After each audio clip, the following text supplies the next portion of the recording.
A country girl's first time at a buffet. The little princess tricked her into thinking you could only fill one plate. This was a real problem for Shin-Ae and her big appetite. Let's go back a few days. Dad got a call from Annie. She said she wanted to treat everyone to a buffet for her birthday. Hyun mentioned a new restaurant had just opened. She said they could bring Haeri along. Shin-Ae, who had never experienced much of the world, asked curiously, "What's a buffet?" Haeri couldn't help but laugh at how clueless she was. Hyun quickly explained it to her. A buffet is a restaurant where you can eat whatever you want, as much as you want. Shin-Ae couldn't believe such a magical place existed. In her mind, a grocery store with free samples was already heaven, and she heard a buffet was 100 times better than that. Shin-Ae was so excited. She immediately begged her sister to take her, but her sister said it was too expensive. She promised to take her once they had more money. And just like that, going to a buffet became Shin-Ae's biggest dream. One day, Shin-Ae came home from school. She told her sister she got a perfect score on her test. Her sister was thrilled. She promised to buy Shin-Ae something delicious. Meanwhile, Haeri, who had always been jealous of Shin-Ae's good grades, got a 0 on her test. Haeri assumed the two sisters were laughing at her behind her back.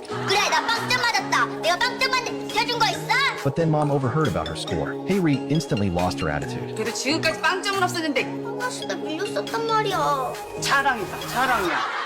실은 넌 몇 점이나 맞았어? 전 100점이야. When mom found out Shin-Ae got a perfect score, she asked what Shin-Ae wanted. As a reward, Shin-Ae gathered her courage and asked if she could go to a buffet. Hyun happily agreed. Her dream was coming true so fast. Shin-Ae was so excited she couldn't sleep. All she could think about was all the food she'd never tried before. The next day, Shin-Ae went to the buffet with Hyun. The moment she walked in, she started looking around in awe. It was the first time she'd ever seen so much delicious food in one place. Shin-Ae grabbed a plate, copying what everyone else was doing. She still couldn't believe she could just take whatever she wanted. So she asked Haeri one more time to make sure. That's when Haeri decided to play a trick on her. She told Shin-Ae you could only fill one plate. Shin-Ae had been so excited. Now she could only eat one plate's worth. But since she was finally here, she was determined to find a way to try everything. She looked around carefully and came up with a brilliant idea. To fit more food, she started with a layer of mashed potatoes at the bottom. Then she arranged a circle of abalone on top. She kept stacking layer after layer. Soon, Shin-Ae had built a 12-story tower of food. The tower caught the attention of everyone in the restaurant. Hyun's jaw dropped. She had no idea what Shin-Ae was doing.